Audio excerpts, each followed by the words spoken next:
Fala aí pessoal, beleza? Seguinte galera, a gente vai estudar um pouquinho agora a cura de um mudo endemoniado. Esse daqui é um milagre que se encontra lá em Mateus, no capítulo 9. Inclusive na aula passada a gente estudou a cura dos dois homens cegos, é basicamente o mesmo contexto. Depois que Jesus cura aqueles dois homens cegos, aí vai entrar agora esse outro milagre. Vamos lá, enquanto eles se retiravam dali, foi levado a Jesus um homem endemoniado que não podia falar. Enquanto o demônio foi expulso, o mudo começou a falar. Então levaram até Jesus uma pessoa que não falava, um mudo, e Jesus foi lá e expulsou o espírito maligno desse homem. Então o homem começou a falar. A multidão ficou admirada e eles disseram: Nunca se viu nada parecido em Israel. Mas os fariseus diziam: É pelo príncipe dos demônios que ele expulsa os demônios. Jesus ia passando por todas as cidades e povoados, ensinando na sinagoga, pregando as boas novas do reino e curando todas as enfermidades e doenças. Então vamos lá, é uma cura bem pequena mesmo, né? Jesus então tinha acabado de curar os dois homens cegos e agora entra essa passagem aqui. Levaram até Jesus então um homem que não podia falar. Aí Jesus foi lá, expulsou o espírito desse homem e esse homem começou a falar. E é o seguinte, galera, o primeiro ponto que a gente aprende aqui, que existem doenças que são manifestadas através de espíritos malignos. Então, exemplo, esse homem ele não podia falar, não porque ele nasceu mudo, ele não podia falar porque o espírito segurava a boca dele e pedia com que ele falasse. Então aqui a gente começa a aprender um pouco mais que algumas áreas da vida são afetadas no mundo carnal pelo mundo espiritual. Então, esses demônios aqui que estavam nesse homem impossibilitava ele de falar. E é o seguinte, pessoal, dentro da nossa teologia tradicional, a gente acredita exatamente nisso. Então, às vezes uma pessoa fala, tô doente por alguma coisa, vai lá, faz exame, passa em médico, toma remédio e nunca resolve. Porque possivelmente tem alguma influência maligna aqui, ó, algum demônio, algum espírito atormentando essa pessoa e causando problemas ali, literalmente, né, no físico da pessoa. Então, quando a gente for orar para alguém, a gente tem que ter esse discernimento de saber se é uma doença mesmo, uma enfermidade, ou se são espíritos ali oprimindo aquela pessoa. Então o contexto desse milagre aqui segue o mesmo contexto do milagre anterior, que é literalmente, né, a cura dos dois cegos, que a gente já estudou na aula passada.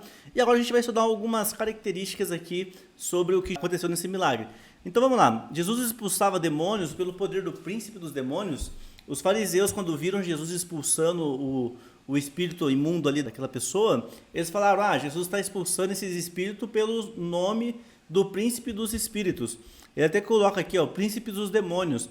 Então o que acontece? Quem que é esse príncipe dos demônios aqui, ó? Vamos tentar entender um pouco sobre esse contexto aqui agora. Em relação ao príncipe dos demônios, essa daqui é uma expressão utilizada várias vezes na Bíblia. A palavra demônio aparece pelo menos aqui, ó, 73 vezes no Novo Testamento. Já que em Lucas aparece 23 vezes a palavra demônio. Então aqui, ó, coloquei para vocês, ó, espíritos imundos, mais de 500 vezes. Então vamos entender aqui, ó, quando ele falou exatamente ali dentro daquele contexto sobre o príncipe dos demônios, os fariseus estavam se referindo a quem? A Beelzebu. Beelzebu, então, pessoal, é um demônio que tinha ali na época, dentro da cultura deles, e eles falavam que esse Beelzebu aqui era o demônio das moscas. Até coloquei para vocês aqui, ó, ele era um demônio das moscas e das pestes, da pandemia. Então, assim, eles acreditavam que Jesus estava expulsando esses demônios no nome de Beelzebu. Só que, na verdade, pessoal, Jesus estava expulsando esse demônio na autoridade que ele mesmo tinha. Então, Jesus tinha autoridade para expulsar demônio? Com certeza tinha. Mateus 28 fala que foi dada a Jesus toda a autoridade no céu e na terra. Então, Jesus, dentro desse contexto aqui que ele viveu, ele conseguia expulsar demônios pela autoridade que ele já tinha, porque foi dado a ele toda a autoridade debaixo dos céus e na terra. Então, os fariseus tentaram atacar Jesus de alguma maneira, né, falando que ele expulsava demônios em nome de outro demônio, mas na verdade ele expulsava demônio devido à autoridade que ele tinha, que foi concedida pelo Pai. Seguinte, galera, duas lições que a gente aprende aqui nesse milagre, na verdade são várias lições que a gente aprende, né, estudando esse versículo, porém eu separei duas lições aqui. Primeira lição, precisamos aprender a ficar em silêncio.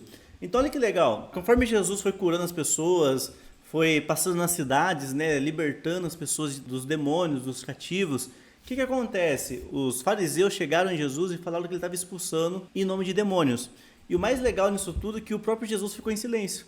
Então ele curou aquele homem, expulsou o demônio e falaram, mas você está expulsando o nome de Satanás, o nome de um demônio? Aí a Bíblia fala que Jesus ficou quieto. Jesus simplesmente ignorou o que eles estavam falando e seguiu a vida dele ali curando outras pessoas. Então, o primeiro ponto que a gente aprende aqui, pessoal, é que a gente não precisa retrucar tudo o que acontece. A gente tem um hábito horrível, né, de quando alguém falar uma coisa, a gente fala outra, mas na verdade o silêncio já é uma resposta, né? E o Jesus aqui, diversas vezes na Bíblia a gente vê, inclusive que ele foi ao matadouro, né, em silêncio como uma ovelha muda que não fala. Então ficar em silêncio, irmãos, é literalmente uma coisa aqui, ó, apreciada e ensinada. Segundo tópico aqui, ó, Jesus continua independente do que pensam. Então ele simplesmente poderia ter parado ali e respondido os fariseus, mas ele resolveu ficar na dele ali tranquilo e continua fazendo aquilo que ele foi chamado. E o legal, ó, que depois da crítica dos fariseus, olha o que ele faz aqui, ó. Quando o demônio foi expulso, começou a falar e a multidão ficou admirada. Olha o que aconteceu aqui, ó. Mas os fariseus diziam: é pelo príncipe dos demônios que ele expulsa os demônios. Olha o que Jesus fez aqui, ó. E Jesus ia passando por todas as cidades e povoados, ensinando nas sinagogas, pregando as boas novas do reino, curando todas as enfermidades e doenças. Então, essa aqui é a segunda lição que a gente aprende, né? Que a obra continua, independente do que falam. Então, eles continuaram falando de Jesus e a obra continuou sendo levada. Jesus continuou pregando o evangelho e continua curando os enfermos e doentes. Então, isso aqui é uma lição que serve para nós, né? Independente do que falam ou pensem, a obra continua, a gente continua fazendo. Quando alguém falar para você, né? Não compensa fazer tal coisa, e você sabe que para você isso compensa, continua fazendo. Porque independente do que falam, do que pensam, ninguém sabe mais de você do que você mesmo. Então, esse aqui é um ensinamento que a gente pega aqui do que Jesus fez. Fechou? Então é isso aí, galera. Na próxima aula a gente vai estudar um pouquinho sobre o homem da mão mirrada. Esse milagre aqui tá muito interessante. E por esses dias aí eu já vou liberar para vocês aqui também no portal. Beleza? Até mais e tchau, tchau.